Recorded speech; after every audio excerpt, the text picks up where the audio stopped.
Ja, herzlich willkommen. Heute lernen wir einen sehr schönen Schlager von den Freibergern. Der heißt nämlich Ich war nur ein Vagabund. Spielen tun wir diesen auf der zweiten Reihe der Harmonika.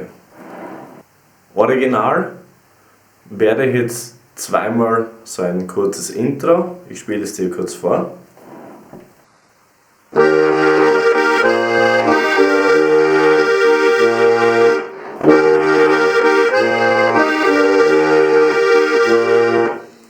Und erst dann wäre die erste Strophe zu singen.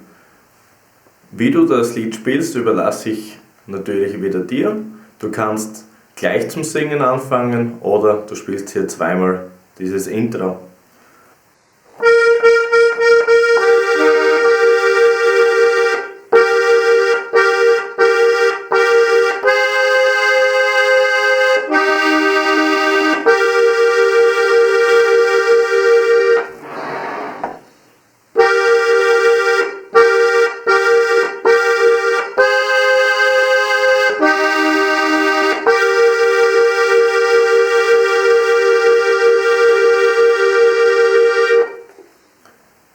Das war auch schon das Intro.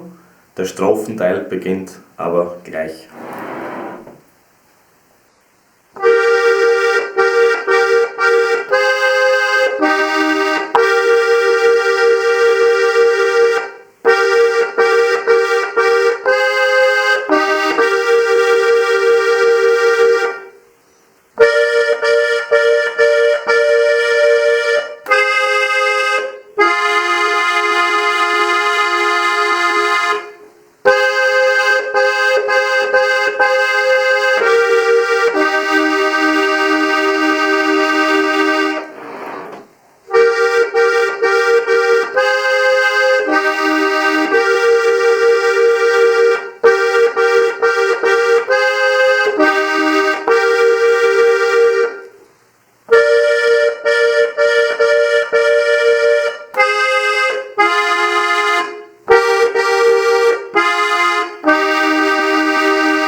Das war auch schon die Strophe.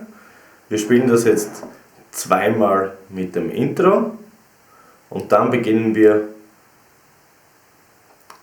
Wir beginnen jetzt mit dem Intro, das spielen wir 2 Takte lang und dann beginnen wir mit der Strophe.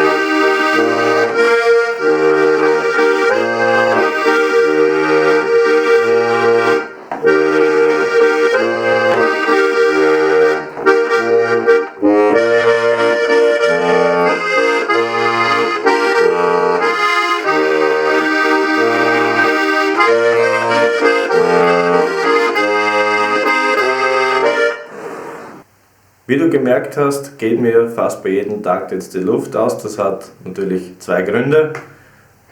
Erster Grund, weil du dann eben nicht mehr die Bassknöpfe siehst. Ich will ja, dass du etwas lernst hier. Und zweitens, bei dieser Schlagerbegleitung brauchst du enorm viel Luft. Deswegen musst du viel Luft holen am Anfang schon. Ich zeige dir nun einen Griff, wie du dieses Problem aus dem Weg gehst oder wie du eine Melodie reinspielst, das natürlich zu den Schlagern passt und wo du auch gleichzeitig damit Luft holen kannst.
Und natürlich gleichzeitig solltest du hier den Luftknopf drücken, dass du mehr Luft holen kannst. Nun kommen wir zu diesem Übergang von Strophe auf Refrain.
So, nun spielen wir den Refrain gleich, also mit Übergang.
Wie du gehört hast, spielen wir beim aufgepasst letzten Refrain dann eine Wiederholung rein. Aber wirklich nur, wenn du alle Strophen gesungen hast und das Lied beenden möchtest, dann kannst du diese Wiederholung reinspielen. Und natürlich habe ich dir jetzt zwei Möglichkeiten gezeigt, wie du den Schluss spielen kannst. Entweder du lässt das Lied einfach ausklingen oder du spielst hier diese kurze Melodie rein. Nun viel Spaß beim Lernen und ciao baba.